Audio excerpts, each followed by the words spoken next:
আসসালামু আলাইকুম। জানিয়ে দিব এই মুহূর্তে হাতে পাওয়া সর্বশেষ ভয়ঙ্কর কিছু আন্তর্জাতিক আপডেট। বাংলা সংবাদ শুরুতেই থাকছে সংবাদ শিরোনাম। শুরুতেই জানিয়ে দিব এবার ফিলিস্তিনের পশ্চিম তীরে তাণ্ডব ইসরায়েলের। জানিয়ে দিব ফিলিস্তিনি শরণার্থীদের সহায়তা দেওয়া জাতিসংঘের সংস্থায় আর অর্থ দেবে না যুক্তরাষ্ট্র। এরপর রয়েছে দ্রুততম সময়ের মধ্যে পারমাণবিক বোমা তৈরির চেষ্টা ইরানের।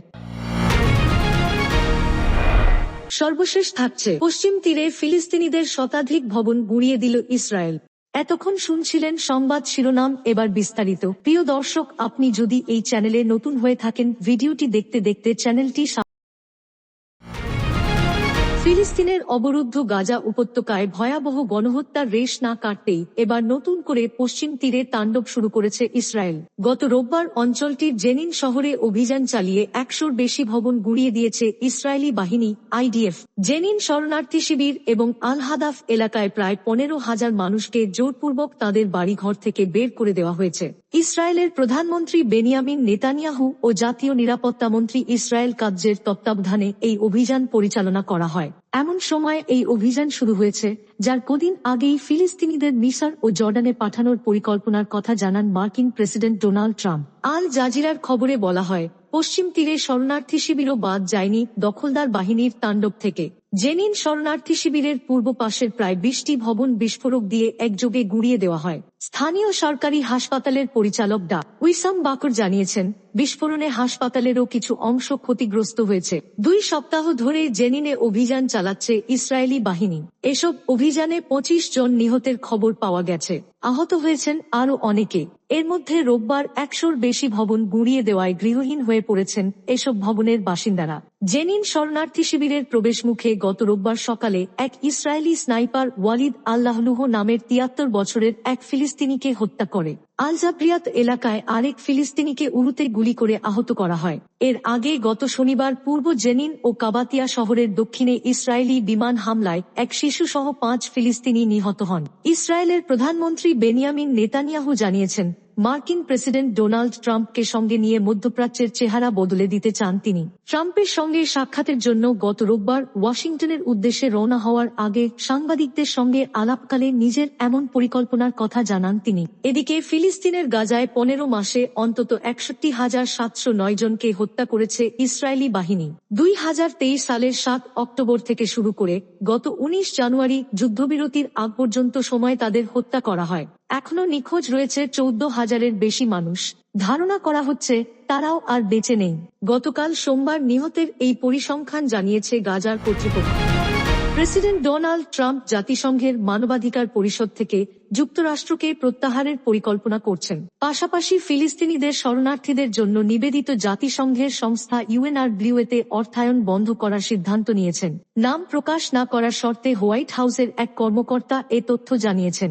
মার্কিন সংবাদ মাধ্যম পলিটিকো ও এনপিআর গত সোমবার প্রকাশিত প্রতিবেদনে জানিয়েছে, ট্রাম্প আজ মঙ্গলবার জাতিসংঘের এই 2 সংস্থা থেকে যুক্তরাষ্ট্রকে বের করে আনা সংক্রান্ত নির্বাহী আদেশে সই করতে পারেন। তিনি এমন এক সময়ে এই নির্বাহী আদেশে সই করতে পারেন যখন হোয়াইট হাউসে ইসরায়েলি প্রধানমন্ত্রী বেনিয়ামিন নেতানিয়াহুকে আমন্ত্রণ জানানো হয়েছে। নেতানিয়াহু জাতিসংঘ এবং ইউএনআরডব্লিউ এর প্রবল সমালোচক। ডোনাল্ড ট্রাম্প গত 20 জানুয়ারি দ্বিতীয় মেয়াদে যুক্তরাষ্ট্রের প্রেসিডেন্ট হিসেবে শপথ নেওয়ার পর বিশ্ব স্বাস্থ্য সংস্থা এবং প্যারিস জলবায়ু চুক্তি থেকে যুক্তরাষ্ট্রকে বের করে এনেছেন। একই ধরনের সিদ্ধান্ত তিনি তার প্রথম মেয়াদেও নিয়েছিলেন। পরে বাইডেন প্রশাসন আবারও যুক্তরাষ্ট্রকে এসব সংস্থা ও চুক্তিতে ফিরিয়ে আনেন। জাতিসংঘ মানবাধিকার পরিষদ থেকেও যুক্তরাষ্ট্রের প্রস্থান ট্রাম্পের জন্য নতুন কিছু নয়, কারণ প্রথম মেয়াদেও তিনি পরিষদ থেকে যুক্তরাষ্ট্রকে প্রত্যাহার করেছিলেন।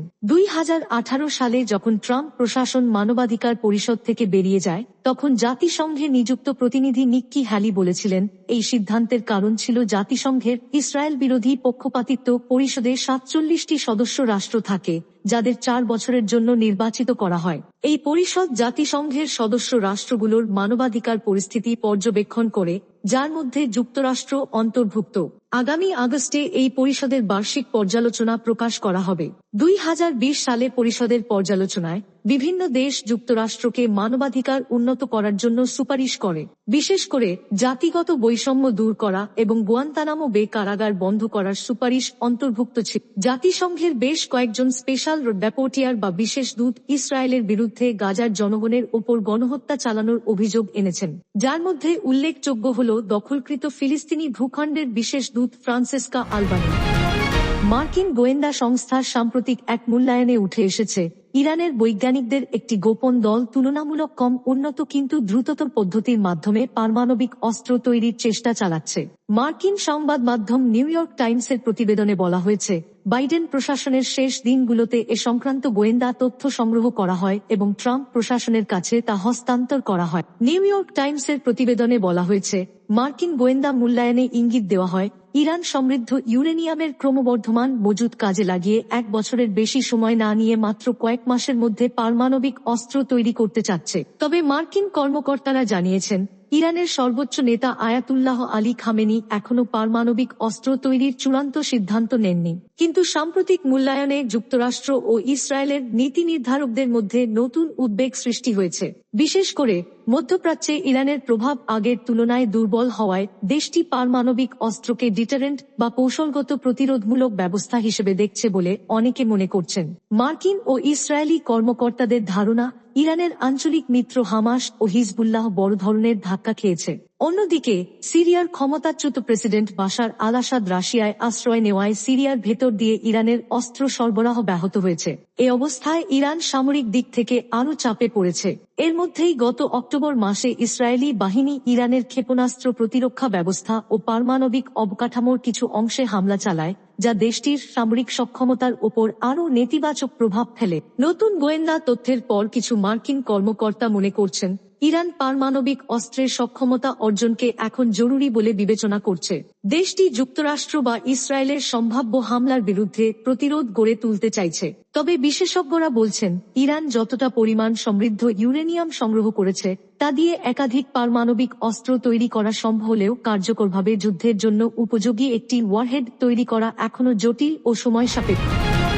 অধিকৃত ফিলিস্তিনি ভূখণ্ড পশ্চিম তীরের জেনিনে এবার শতাধিক ভবন গুঁড়িয়ে দিয়েছে ইসরায়েলি বাহিনী। গতকাল রোববার এই অভিযান চালায় ইসরায়েল। দেশটির প্রধানমন্ত্রী বেনিয়ামিন নেতানিয়াহু ও জাতীয় নিরাপত্তামন্ত্রী ইসরায়েল কাৎজের সরাসরি তত্ত্বাবধানে এই অভিযান চালায় ইসরায়েলি বাহিনী। লেবাননের সংবাদ মাধ্যম আল মায়াদিন জানিয়েছে, ইসরায়েলি বাহিনী রোববার বলেছে, তারা জেনিনে 100টির বেশি ভবন ধ্বংস করেছে। এই ব্যাপক ধ্বংস অভিযান পশ্চিম তীরের দখলকৃত অঞ্চলে চলমান সামরিক অভিযানের অংশ।